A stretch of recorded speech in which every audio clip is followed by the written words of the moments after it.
my channel. My name is Jackie and today I'm here to do my April 2019 wrap up. So April was a very strange month for me.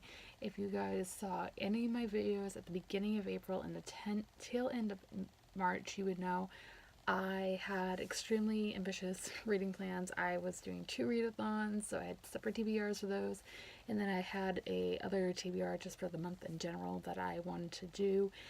And yeah, it was a little bit crazy. However, with those readathons going on, it definitely helped me boost my energy to read. I managed to finish 3 books this month. I also DNF'd one, so without me rambling on any further, let's jump right in and get started. So starting off with my monthly stats as usual. This month, like I just mentioned, I managed to finish 3 books and DNF one. All 4 of those books that I attempted to read or did finish in the month of April were physical copies, none were ebook, no books were audiobooks. I participated in 2 readathons. As far as genres that I read 1 contemporary, 1 historical fiction, 1 magical realism, and 1 dystopian. And as far as ratings that I gave this month, one was a 1 star. That was my DNF. That's what I rate my DNFs when I, DNF a book.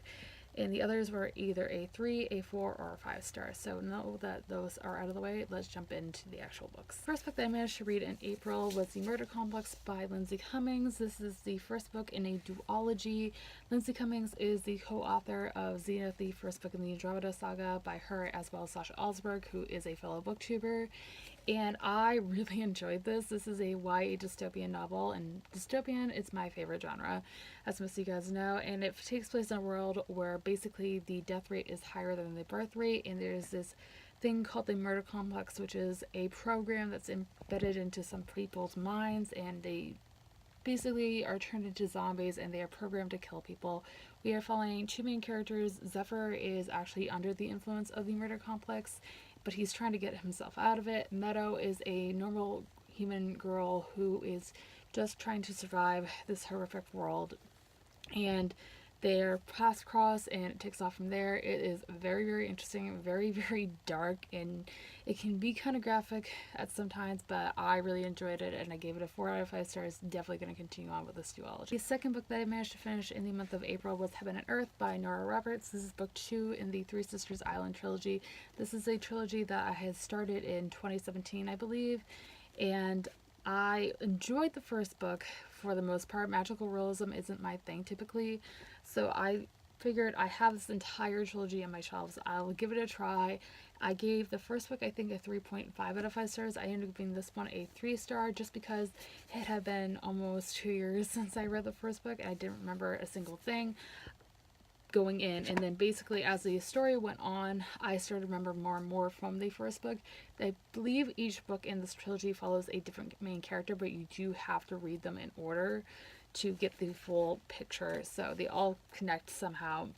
And yeah, again, magical realism really isn't my thing, but I'm glad I gave this a chance. Again, I gave it 3 stars. I am going to finish up the trilogy since I do own the 3rd book, but yeah, it was okay. The last book that I managed to finish in April is my favorite book of this month and possibly of the entire year thus far, and that is The Kiss Quotient by Helen Hoang. This is an adult chick lit romance, which again is very out of my comfort zone. I don't like contemporary at all, but I had this from Book of the Month. I got this in, I want to say, March, and I decided to give it a shot, and I loved it. This follows a main character named Stella who is on the autism spectrum. She has a high functioning form of autism known as Asperger's syndrome, or as it's commonly known now as autism spectrum disorder. And she has always had problems in the bedroom, and she decides to hire an escort to teach her the ways of having sex. And they basically have this fake romance trope, and I loved it. My favorite thing about this book is definitely the representation. I myself am on the spectrum, and I saw a lot of myself in Stella as a character, and there is going to be a second book. I believe it's just a companion novel to this. It actually comes out this month in May, so that will be arriving on my doorstep very shortly. But I am really glad I gave this a chance. I had been hearing raving reviews about it before picking it up, and it's definitely worth it, and I highly, highly recommend that you guys pick this up.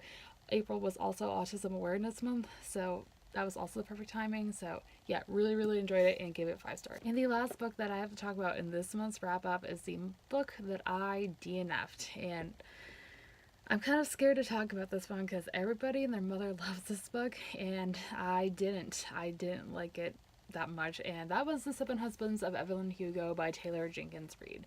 I DNF'd this at 294 pages, and I really, really wanted to like this book, you guys. I really did. And I actually started off really liking it. I like the main character, Monique. If you guys aren't familiar with the story, which I'm sure everybody is at this point, it is an adult historical fiction following our main character, Monique, who is this up and coming reporter.